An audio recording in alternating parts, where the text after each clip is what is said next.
खोया हुआ टापू। एक ऑफिस का दृश्य जहां 3 दोस्त बैठे थे। चलो यार, बहुत दिन हो गए हम लोग कहीं पर घूमने नहीं गए। ऑफिस से हफ्ते भर की छुट्टी ले लेते हैं और कहीं घूमने के लिए चलते हैं। हाँ यार, बात तो सही है। कहीं ऐसी जगह चलते हैं जहाँ पर ढेर सारा एडवेंचर हो। चलो करवार चलते हैं। वही करवार ना जो साउथ इंडिया में है। हाँ वही, वहाँ नेवी बेस भी है। तो देर किस बात की है, खोल वेबसाइट और कर दे बुक टिकट। सचिन तीनों लोगों के टिकट बुक कराता है और तीनों छुट्टी के लिए अप्लाई करते हैं और निकल पड़ते हैं करवार के लिए। करवार पहुंचकर एक होटल में। हमारा कमरा बुक होगा। जी, आप लोग नाम बताकर आईडी दिखा दीजिए। अच्छा यह बताइए कि आपके होटल में इतने कम लोग क्यों दिखाई पड़ते हैं? यहाँ लोग नहीं आते क्या? सर, ये बेसिकली एक नेवी का बेस है। यहाँ पर बहुत ज्यादा लोग नहीं आते हैं। वो लोग कमरे की ओर बढ़ जाते हैं। चलो भाई, अब थोड़ी देर आराम कर लेते हैं और उसके बाद फिर शाम को घूमने चलते हैं। सुना यहाँ का सनसेट बड़ा अच्छा लगता है। हाँ भाई, दिल्ली की भागदौड़ और पॉल्यूशन के बाद तो यही मन करता है कि कुछ शांत जगह देखने को मिल जाए। शाम को तीनों लोग घूमने जा रहे होते हैं तभी। सर, समय पर आ जाइएगा। रात के समय समंदर की लहरें काफी तेज हो जाती हैं, तो दूरी बनाकर रखिएगा। हाँ हाँ, हमें पता है। बीच पर पहुंचकर देखो यार, यहाँ पर माहौल कितना शांत है, कितना अच्छा लग रहा है। मैं सोच रहा हूँ क्यों ना थोड़ी देर समंदर पे घूमा जाए। नहीं यार, रात होने वाली और इस वक्त समंदर में जाना छोड़ो, कल सुबह आकर देख लेंगे।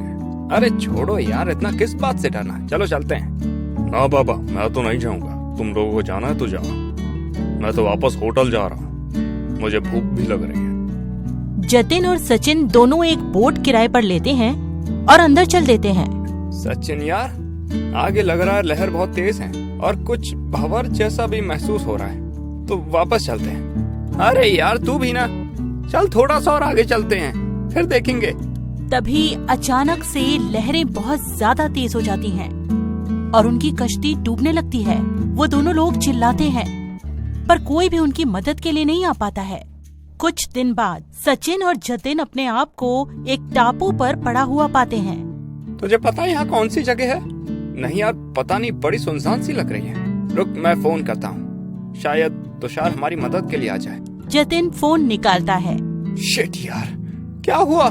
यार यहाँ नेटवर्क भी नहीं आ रहा है। यार मुझे तो बहुत तेज भूख लग रही है और अंधेरा भी होने वाला है। चल इस टापू पर अंदर चलकर देखते हैं, शायद कुछ खाने को ही मिल जाए। वो दोनों अंदर की तरफ चलते हैं। यहाँ तो बड़ा सन्नाटा लगता है, जैसे कई सालों से यहाँ पर कोई आया ही नहीं हो सकता है, लेकिन हम यहाँ पर खाएंगे क्या? यहाँ तो फल भी नहीं है। मैंने कहानियों में सुना है कि टापू पर जो पेड़ होते हैं वहाँ पर कम से कम फल तो मिल जाते हैं, पर यहाँ तो फल का नामो निशान नहीं है। समझ नहीं आता क्या खाएं। तभी अचानक से उनके ऊपर एक भाले से प्रहार होता है। अब ये भाला कहाँ से आया? ये क्या, हम पर किसी ने वार किया? तभी अचानक से कुछ आदिवासी उन्हें आकर चारों तरफ से घेर लेते हैं। अरे यार, अब ये लोग कौन हैं? अबे चुप रहे, आप लोग कौन हैं? तभी सारे आदिवासी उन्हें ऊपर से लेकर नीचे तक देखते हैं और एक आदमी कुछ अजीब सी भाषा में बात करता है।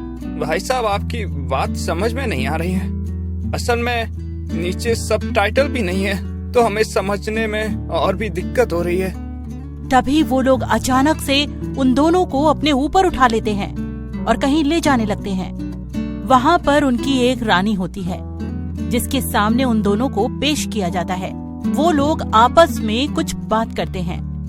तुझे समझ आ रहा है ये लोग क्या बोल रहे हैं? मेरे तो समझ में कुछ ना आ रहा। तभी वो देखते हैं कि कुछ आदिवासी उन्हें उठा कर ले जाते हैं और एक पेड़ से बांध देते हैं। आदिवासी उनकी चीजों को छूने लगते हैं और मोबाइल निकाल लेते हैं और उसे चलाने लगते हैं। अचानक से मोबाइल से गाना बजने लगता है। सारे लोग वहाँ से भागकर एक जगह खड़े हो जाते हैं।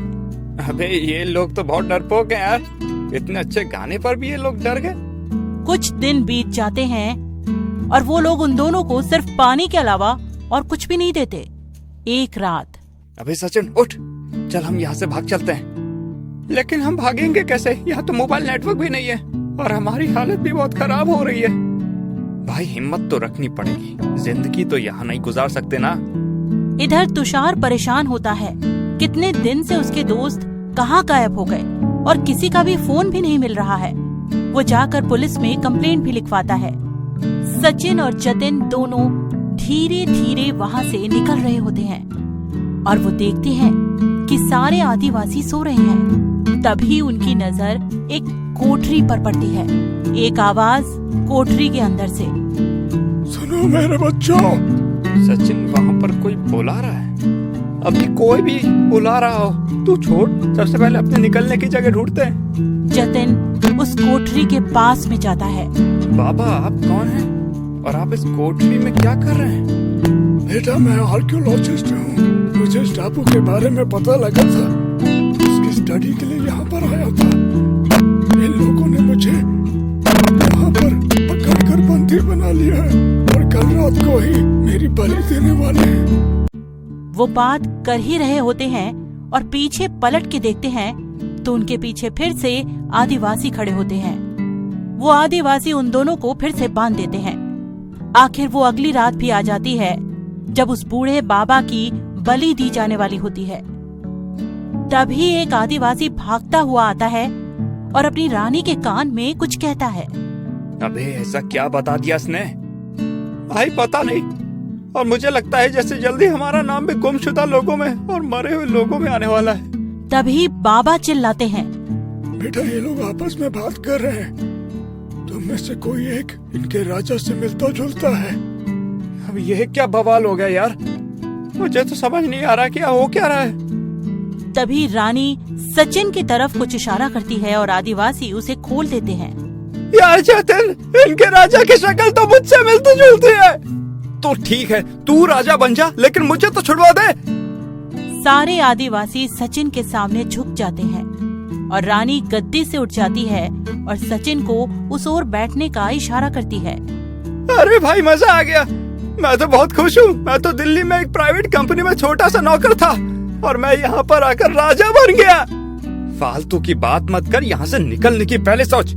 तभी, अरे बेटे, तुम दोनों यहाँ से कभी नहीं जा पाओगे।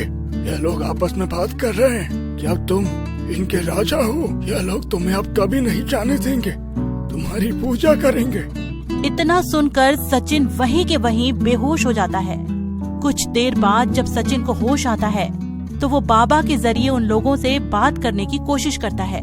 बहुत समझाने के बाद में वो लोग बाबा और जतिन को तो छोड़ देते हैं, लेकिन सचिन को वहीं पर रख लेते हैं। जतिन और बाबा बीच पर पहुंचते हैं तो वो देखते हैं कि वहाँ पर तुषार पुलिस की टीम के साथ खड़ा रहता है। अबे, तुम दोनों कहाँ थे? तुम लोगों को कहाँ कहाँ नहीं ढूंढा मैंने? और सचिन कहाँ पर? और यह बाबा कौन है? जतिन उसे पूरी कहानी बताता है। बेटा, तुम दोनों चिंता मत करो। मैं तुम लोगों को खोया हुआ टापू की खोज के लिए सरकार से इनाम दिलवा दूंगा। तुषार और जतिन बीच पर ही बैठ जाते हैं और उस दिन को कोसने लगते हैं जिस दिन वो लोग दिल्ली से यहाँ घूमने आए थे, क्योंकि वो अपने सबसे अच्छे दोस्त सचिन को खो बैठे थे। कुछ दिन बाद सब लोग अपने अपने काम में लग गए और सब कुछ भूल गए।